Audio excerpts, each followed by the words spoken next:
look at him, and at that particular moment we were told that the king who descended from heaven was happy and would like to talk to his people. I mean, that was the kind of social significance which was attached to the beads. I would be happy today if I could see at least a copy or a replica of my king's beaded crown. And if Ms. Jumoke doesn't have one, I will make sure that during her next exhibition, I will struggle to bring one from my hometown. I'm happy to be here. This is my second time in Bondi. She was the one who also invited me to the Bondi beach. Since I've been coming to Sydney, I've never been here. Nobody has brought me here. And the day I came here, she also gave me a very beautiful lunch along the beach there. And I told her that I would like to come back. So this is an opportunity for me to share this exhibition with such an indefatigable lady who has put in a lot. We tried on our part to even introduce this exhibition, but the point is that we are all here today, and I'm happy that you will share this with Ms. Jumoke. And I also want to see this opportunity to thank the mayor for giving her this open space, and also to thank everybody who is here for this occasion. Thank you.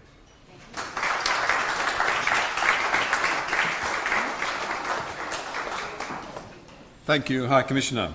Now, we're going to have a toast, so I hope that most of you have got your glasses in your hand. Could I ask the waiters perhaps to make sure that people have a drink?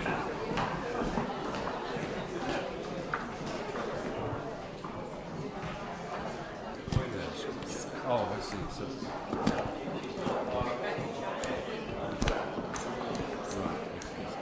right, thank you very much. While the drinks are coming, let me just say two things. It really is a great privilege to be here at this unique gathering, and I say unique for two reasons. It's unique because I think the exhibition which you're about to view is a unique piece of work, to which great credit goes to Jumoke. But it's unique because of all that the High Commissioner said about the traditions of beads and shells and jewellery in society. Like many of you, I've travelled very extensively in the developed and the developing world over the years as part of my work. I'm going to fall over here if I'm not careful.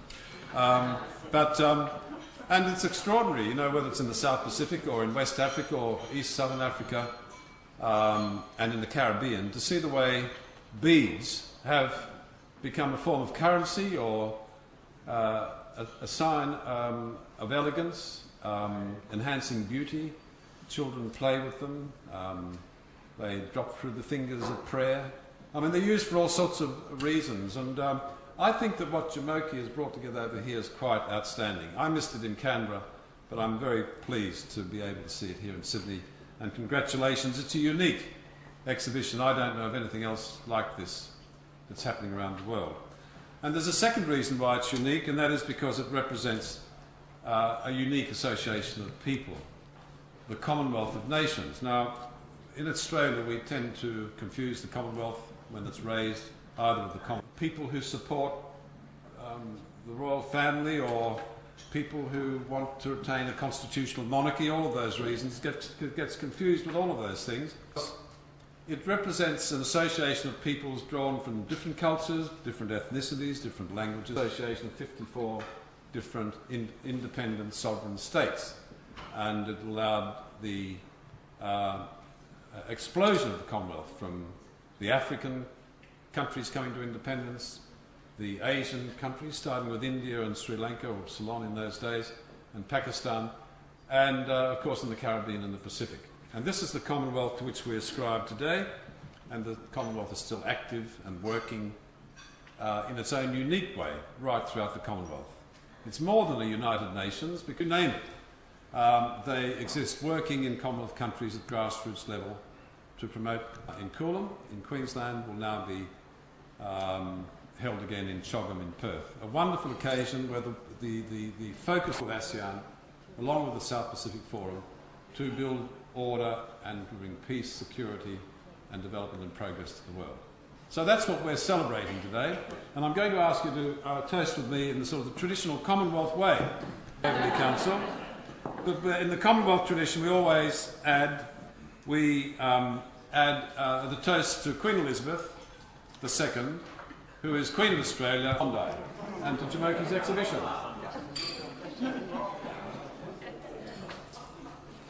And without any further ado, I'm going to ask the ladies. My name is Jumoke. Jumoke means a child to be showered with everything. No rotten eggs, no rotten bananas, nothing.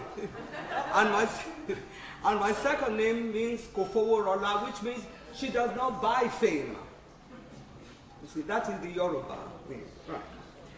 I've always been interested in the Commonwealth, and it dates back to 1977, when I was contacted by John Mackenzie, who thought we should have an arts program within the Commonwealth Games in Edmonton, Alberta, Canada. And I had been in Africa doing consulting, a consultancy job with the Second World Black and African Festival, which had 50,000 participants. So when he came, and I thought, oh, that would be great. You know, I can help that because I'm mostly on the artistic side of things. He's the organization side. So we did this arts program for Canada in 1978. And I remember that I wanted an Aborigine input into it. And so I started to talk to the High Commissioner in England, that I need an Aborigine to participate in it as well. I need their face in this, Commonwealth thing, arts. But they sent me two artists, Beaded from Tiwi and Giovanni, the Tiwi painters, artists. And they came to Edmonton. And I said to them, oh, this is good for the exhibition, but this is the closing ceremony, in which we want music, dance, and everything to really lift up the place. And I said, you're an Aborigine, you must be able to dance. Like they always say in African, you can play the drums, I said, you should be able to dance. He said, yes, we can do the crocodile dance. I said, great. So what I did, but we have no music. I said, don't worry, I'll ask the Samoan to play you the music. So the Samoan got on their drums and they started to beat. And the whole arena, thousands of people started to clap in unison for them, and they were doing their dance. The whole place was alert. And I put on the screen, Australian Aborigine, you know what I mean? And that was Edmonton, Alberta, 1978. Since then, we tried to form an organization to put in the arts within the Commonwealth. Whenever they have a Commonwealth Games, we put in the arts there. And I've always been passionate about Commonwealth and artists, because some artists are very wealthy and some are not. When they come from the islands, they can't afford much, but people from Canada, England, Australia, they always have something, to contribute. So I thought, well, the best thing for me to do when I'm here, and I heard about the one coming in at Melbourne, so I sat down at work and I said, what shall I do? I'm thinking, how can I put all these countries together? And I thought, beads.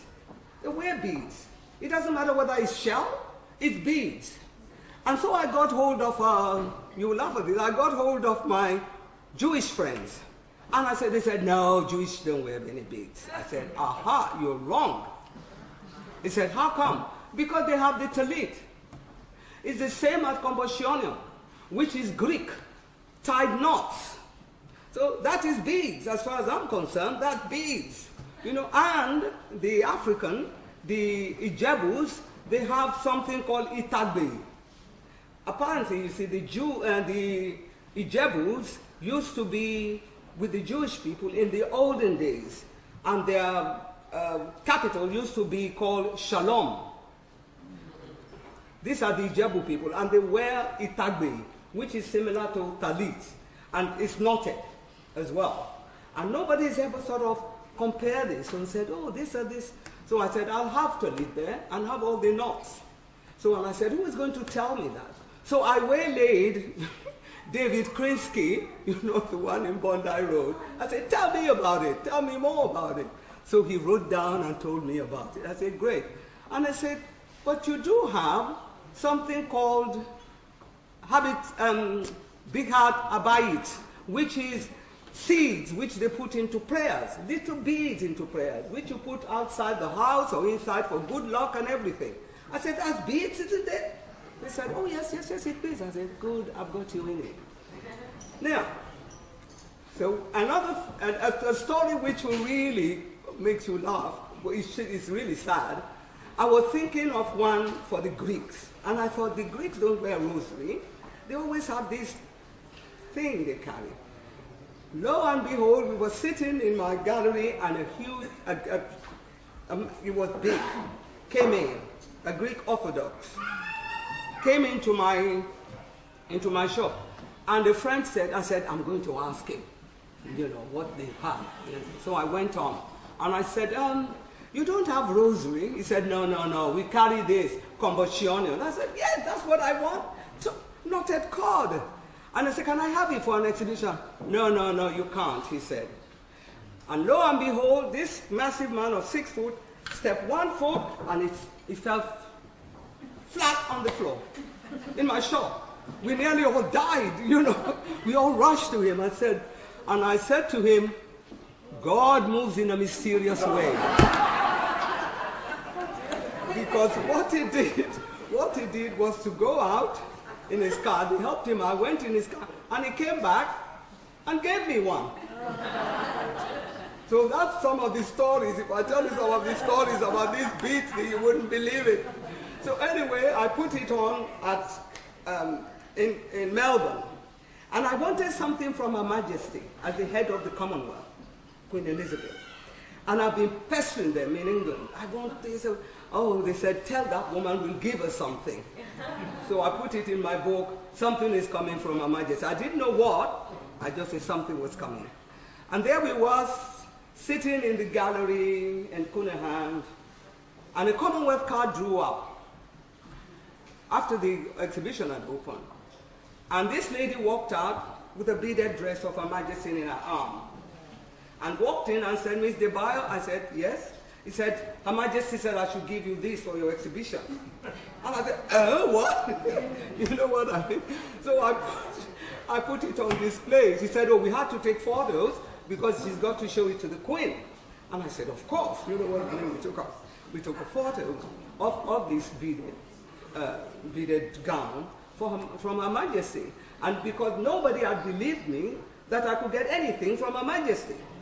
And I said, you see, I got something. Easy, said I. Anyway, that's how passionate I am with the Commonwealth. And I did this beaded exhibition. It had a record breaking. And I was trying to get it into Sydney, and nobody wants to know. Nobody. You know, I'm an outsider, no way.